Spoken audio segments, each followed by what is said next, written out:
ছোটবেলায় বাংলা সিনেমায় দেখতাম চৌধুরী বাবু রাত্রে কিছু খেত না। যখন বলতো ডিনারটা করে যাও, বলতো আমার জন্য এক বাটি চিকেন স্যুপ পাঠিয়ে দিও, আমি আর রাতে কিছু খাবো না।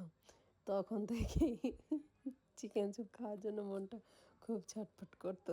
কিন্তু তখন তো বুঝতাম যে বাবা ওগুলো তো বড় লোকদের খাবার, ওগুলো আমি কোথায় পাবো।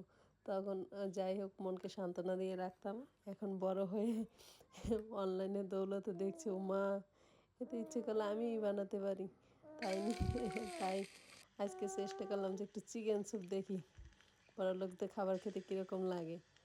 তাই বড় বড় করে পেঁয়াজটা কেটে নিয়েছি, আর বড় বড় সাইজের চিকেন কেটে নিয়েছি, আর দিয়ে দিয়েছি ক্যাপসিকাম, ক্যারট আর বিনস। ক্যাপসিকাম আমার কাছে গ্রিনটা ছিল না, তাই রেডটাই দিয়েছি। আর দিয়ে দিয়েছি লবণ, আর দিয়ে দিয়েছি গোলমরিচের গুঁড়ো, আর জল দিয়ে কিছুক্ষণ ফুটিয়ে নেব।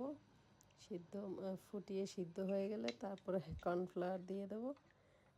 নামানোর আগ দিয়ে কর্নফ্লাওয়ার দেবো, আর দিয়ে দেবো ধনেপাতা কুচি, দিয়ে আবার কিছুক্ষণ ঢেকে রাখবো।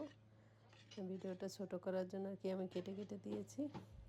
তারপরে এই যে চৌধুরী সাহেবের চিকেন স্যুপ রেডি আমার।